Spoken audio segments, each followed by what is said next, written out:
George was learning how to hit flop shots. He go, hey, let me flop one over you. I wasn't even thinking it would be a better idea to, you know, face away. Sculls one straight into my sternum. Gave me a third nipple. That was the last time I stood in front of that guy for a golf shot.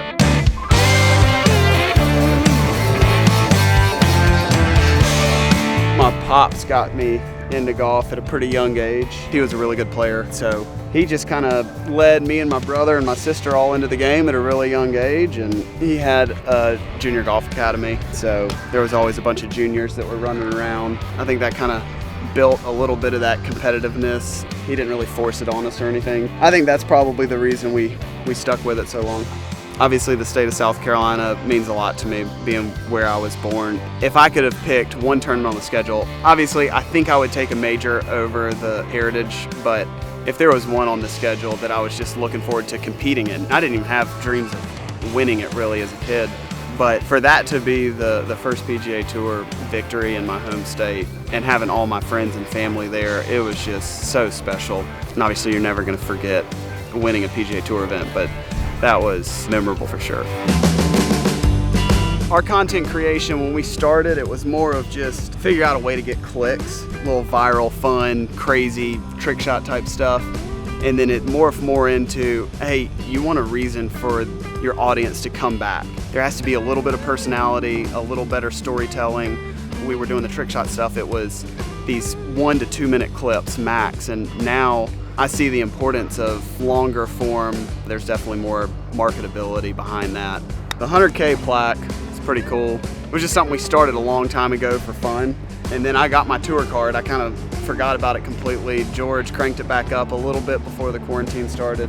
And then we just started growing like crazy, playing a lot of matches. My brother beats me. Actually, I'm not gonna answer that. Go subscribe to our YouTube channel. All the matches are very clearly labeled, and you can go back and watch all of them. The answer should be pretty self-explanatory.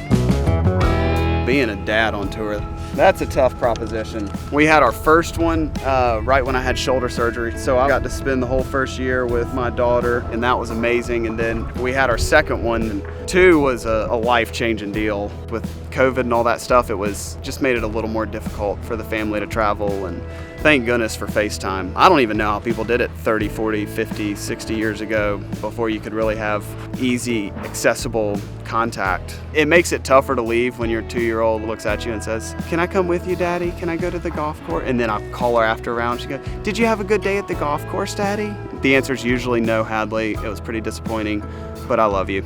It's difficult, but it is fun. It's so rewarding. Failure is one thing that motivates me the most. I get really riled up when I play bad, when I perform poor, versus if I win. I don't get the same excitement level from winning as I do hatred of losing. That's probably my biggest motivator. If you tell me you really want to make it, then your actions need to say you want to make it.